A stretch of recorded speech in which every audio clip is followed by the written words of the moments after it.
अभी कांग्रेस ने एक एफआईआर सेल तैयार किया है जो लोगों को सच बोलने पर उनके ऊपर एफआईआर कर देते हैं। तो मैं कुछ बोलना चाह रही थी कि अगर तुम लोग सच वाले हिंदू हो, वैसे तो तुम हो नहीं, तुम तो घटिया हो, तुम्हारी तो जाति पता नहीं कौन सी है। दादी भी निकम्मी जो अपने पति का सरनेम नहीं लगा पाई, बाप भगोड़ा जो युद्ध के टाइम पे भाग गया था, नाना निकम्मा जो हिंदुस्तान पाकिस्तान करके एक वोट के बेस पर प्रधानमंत्री बन गया। मतलब तुम लोगों को भीख पे जीने की आदत है। तो और इतने सारे घोटाले करके खुद की माँ बेल पे घूम रही है, मुफ्त के बंगलों में रह रहे हो, तो भी बेशर्मों की तरह लोगों को सवाल पूछते हो।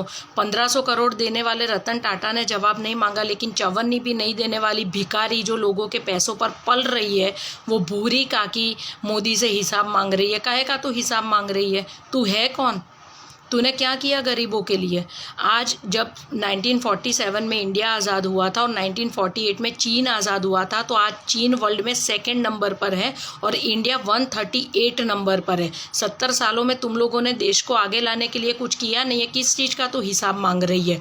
पाकिस्तान बना तुम्हारे राज में, बांग्लादेश बना तुम्हारे राज में, मुस्लिम पर्सनल लॉ आया तुम्हारे राज में, अल्पसंख्यक का मंत्रालय बना तुम्हारे राज में, अल्पसंख्यक के विद्यालय बने तुम्हारे राज में, अल्पसंख्यकों का लॉ बना तुम्हारे राज में। तुमने हिंदुओं के लिए क्या किया? तुमने हिंदुओं को आरक्षण दिया। क्यों? क्योंकि हिंदू अंदर अंदर लड़ता रहे, मरता रहे और तुम लोग अपनी रोटियां सेकते रहो। जिन किसी को भी पता नहीं है, मैं उन लोगों को बता दूं कि Nehru actually Hindu common bill code bill लाना चाहता था, जिसके चलते सरदार वल्लभ भाई पटेल ने उनको बोला था कि अगर तुम ये बिल लाए हिंदुओं के लिए तो मैं कांग्रेस से इस्तीफा दे दूंगा। इसलिए उनके देहांत के बाद इस नेहरू निकम्मे ने हिंदू कोड बिल पास करवाया था और आज जो ये हिंदू भुगत रहा है ना, वो उस निकम्मे की वजह से भुगत रहा है।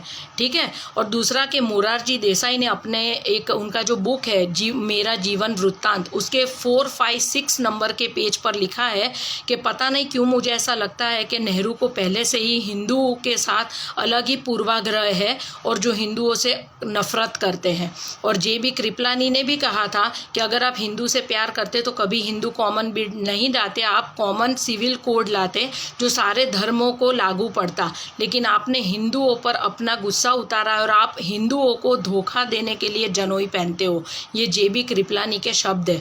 तो मतलब ये परिवार पूरा नीच परिवार है जिन्होंने सिर्फ देश को लूटने का काम किया है और देश की बर्बादी में पूरा योगदान है। अभी भी समझ जाओ, हिंदू एक हो जाओ और इन लोगों की बैंड बजा दो।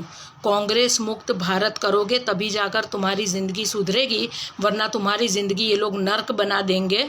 इससे अच्छा तुमको नहीं समझा सकते हैं अब। वंदे मातरम।